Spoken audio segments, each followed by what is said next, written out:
Go ahead. Okay, well, as with Giles, I'd like to thank everybody for welcoming me to the meeting, even if you threw me out at the very start. Um, it is a pleasure to be here. I'm really grateful to be talking to people who have volunteered to be part of this um, assembly because it's so important that people get involved. And this is the problem with local government, I think, that for most people, local government is a million miles away and is often seen as the people who don't do anything for us or the people who are charging us council tax without providing any services of note, failing to empty our bins, failing to do this and so on. I mean, obviously, some of that is true. There's always some basis of truth in it. I'm fighting at the moment all sorts of issues about people not having their bins emptied, people also fearing that the council is not looking after them sufficiently by letting dogs do all sorts of things on our pavements. You know, it is, I think, a useful body to take the blame for things and not really be known. And what I hope I'll get across tonight is how we are contactable. We want to help. We want to be there for you. We will welcome the report, whatever it is that you come up with at the end of this sequence of meetings. We will certainly look at whatever you suggest. I'm not promising that we will do everything that's suggested because we can't possibly know what direction these particular proposals will go. But I can assure you we will listen and we will take on board and we will consider. And that's what we do because councillors are only there because they've been elected by their local communities. They are answerable to the local communities and they are available to the local communities, even if many people don't take advantage of that. It is easy to get hold of us. I mean, I personally have put on Facebook my telephone number, my email address, my even the house number, and I've yet to have a brick through my window, but it's always a possibility. But we are there, and we certainly want to be contacted, and we certainly want to act on what people are suggesting.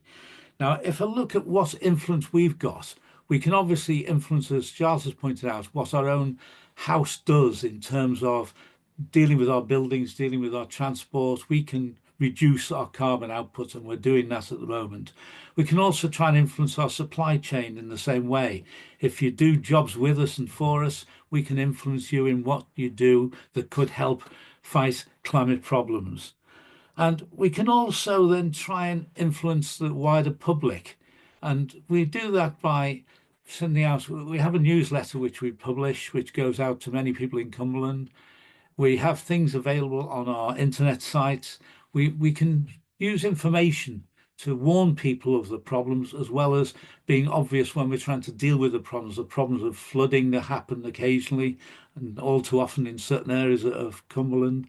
We can deal with the ice problems by sending out grissers and so on. So we can be seen to be dealing with some of these issues, but it's very important that people help us by contacting us, to telling us what they want done and what issues are important to them and what problems they're facing. Really, I would like to say we are there to be influenced, and you can influence them through individual councillors.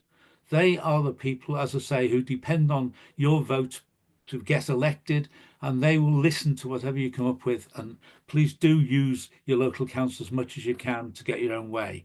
As Giles also pointed out, we have parish councils and town councils, and they do have an important role because they're much closer to ordinary people, to everyday people than we are. We're at a distance sometimes, and so use those people as well to get the message through to us, and we can then take advantage of that.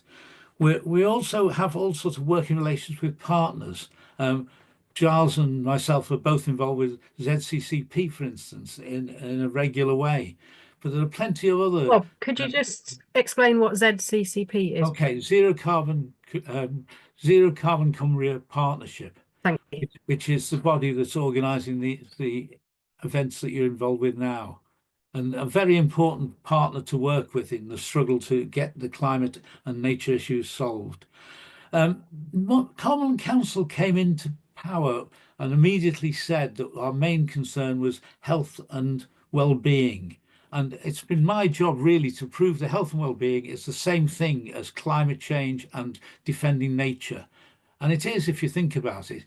how do we ensure health and well-being? That's by going out and enjoying the countryside. It's by fighting against all sorts of problems that come about through climate change. So it is central to what we do, and we're there, as I say, to be influenced. Even in little things like individual planning applications, we are trying to make sure that planning applications, particularly for building, for construction, involve awareness of climate change necessity, awareness of the need to control the carbon emissions from whatever they're building, the preferable, how they should prefer to put in solar panels, etc., in construction and not wait for the building to be completed and then the new inhabitant has to pay for it. There's all sorts of things we can do, and we regularly do, to try and influence people we deal with in that way. So also think about, if you want to get a message to the wider public, you've got so many other ways of doing it. You've got local press. Letters to local press can be influential. You can get involved with various pressure groups that are involved in the struggle against climate change, forestry groups, pollinator groups. There's so many different groups. I think we've got 22 different partners involved in this sort of business. So there's a minute left, Bob. Excuse me for interrupting. And hopefully you never have to get to the extreme of getting involved in protests to get a message across, but that is a way you can do it. You have to accept that power is not all with local councils. Much power is dictated by the government.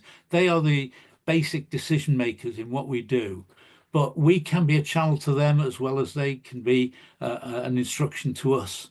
So there are so many ways in which you can get involved and try and influence climate change issues in the direction that you want, whatever that may be, whatever element of it may be.